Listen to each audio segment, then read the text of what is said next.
Di tanah Madura yang keras oleh terik matahari, namun lembut oleh lantunan doa, lahirlah seorang ulama besar yang kelak menjadi poros kebangkitan ulama Nusantara. Namanya adalah Kiai Kholil Bangkalan, seorang wali, guru para guru, dan peletak fondasi perjuangan keislaman di Indonesia. Beliau bukan hanya seorang alim dalam ilmu agama, tetapi juga sosok yang membentuk arah sejarah umat Islam Nusantara. Banyak ulama besar lahir dari didikannya, dan banyak peristiwa penting bangsa ini bermula dari isyarat dan doa-doanya. Masa kecil dan awal kehidupan. Kiai Kholil lahir di Bangkalan, Madura, sekitar awal abad 19. Sejak kecil, beliau tumbuh dalam lingkungan yang sederhana namun religius. Ayah dan keluarganya dikenal sebagai orang-orang soleh yang menanamkan adab dan cinta kepada ilmu sejak dini. Di usia muda, Kiai Kholil telah menunjukkan kecerdasan luar biasa. Ia dikenal pendiam, namun tajam pemahamannya. Ketika anak-anak seusianya bermain, Kiai Kholil lebih memilih duduk bersama kitab dan guru. Namun perjalanan hidupnya tidak selalu mudah. Kiai Kholil muda pernah hidup dalam kemiskinan yang berat. Bahkan dalam beberapa riwayat, beliau bekerja serabutan demi bisa makan dan tetap belajar. Perjuangan menuntut ilmu. Salah satu fase paling berat dalam hidup Kiai Kholil adalah saat beliau merantau untuk menuntut ilmu. Dengan bekal yang sangat minim, beliau berkeliling dari satu pesantren ke pesantren lain.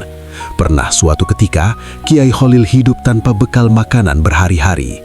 Ia menahan lapar, bukan karena tidak mau bekerja, tetapi karena waktunya habis untuk belajar dan mengabdi kepada guru. Namun justru dalam fase inilah, karomah dan keteguhan hatinya terbentuk. Kesabaran menghadapi lapar, dingin, dan hinaan manusia menjadikan ilmunya bercahaya. Tidak berhenti di Nusantara, Kiai Kholil kemudian berangkat ke Mekah. Di Tanah Suci, beliau berguru kepada para ulama besar dunia Islam. Ilmunya semakin dalam, akhlaknya semakin rendah hati. Di Mekah pula, beliau dikenal sebagai santri Nusantara yang tekun, tidak banyak bicara, namun tajam pemahamannya. Banyak gurunya yang diam-diam mengakui keistimewaan rohani Kiai Kholil. Kembali ke Madura, awal perjuangan umat. Sepulang dari Tanah Suci, Kiai Kholil kembali ke Bangkalan. Ia tidak langsung mendirikan pesantren besar.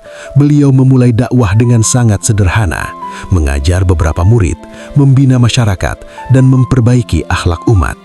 Pada masa itu, kondisi umat Islam sangat memprihatinkan. Penjajahan Belanda menekan ekonomi, memecah belah umat, dan menjauhkan masyarakat dari ajaran Islam. Kiai Kholil melihat bahwa perjuangan melawan penjajahan tidak cukup dengan senjata, tetapi harus dimulai dari ilmu dan akhlak. Maka beliau fokus mencetak manusia-manusia berilmu dan bertakwa. Salah satu bukti terbesar perjuangan Kiai Kholil adalah murid-muridnya. Dari pesantrennya lahir tokoh-tokoh besar, di antaranya Hadratus Syaikh K.H. Hashim Asy'ari, pendiri NU, Kiai Haji Ahmad Dahlan, Kiai Haji Wahab Hasbullah, dan banyak ulama Nusantara lainnya. Menariknya, Kiai Kholil tidak banyak memberi ceramah panjang. Beliau lebih sering memberi isyarat, contoh, dan doa. Murid-muridnya dididik untuk peka terhadap makna, bukan sekedar hafalan. Peran dalam lahirnya Nahdlatul Ulama. Salah satu peristiwa paling monumental dalam sejarah perjuangan Kiai Kholil adalah keterkaitannya dengan berdirinya Nahdlatul Ulama. Ketika Kiai Haji Hashim Asy'ari ragu untuk mendirikan organisasi ulama, Kiai Kholil memberikan isyarat berupa tongkat dan tasbih melalui muridnya, Kiai Haji As'ad Syamsul Arifin. Isyarat itu dipahami sebagai restu dan perintah ruhani.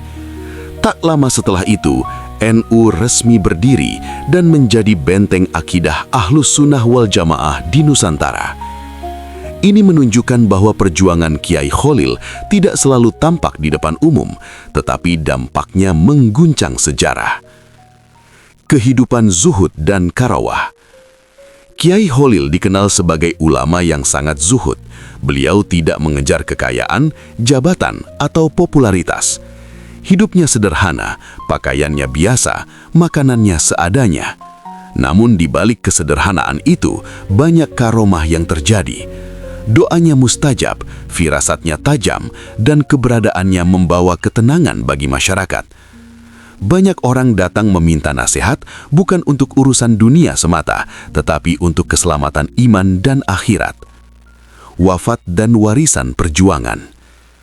Kiai Kholil Bangkalan wafat pada tahun 1925.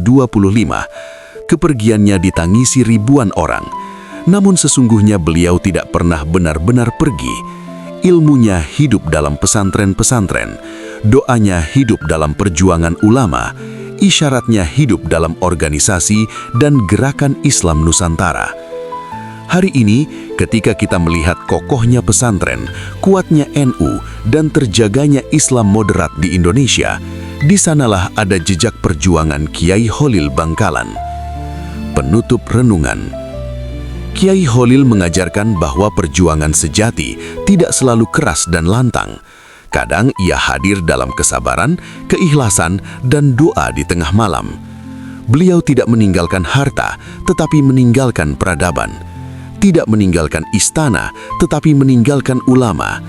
Tidak meninggalkan senjata, tetapi meninggalkan iman yang kokoh. Semoga Allah merahmati Kiai Kholil Bangkalan dan menjadikan kita bagian dari orang-orang yang melanjutkan perjuangan dengan ilmu dan akhlak.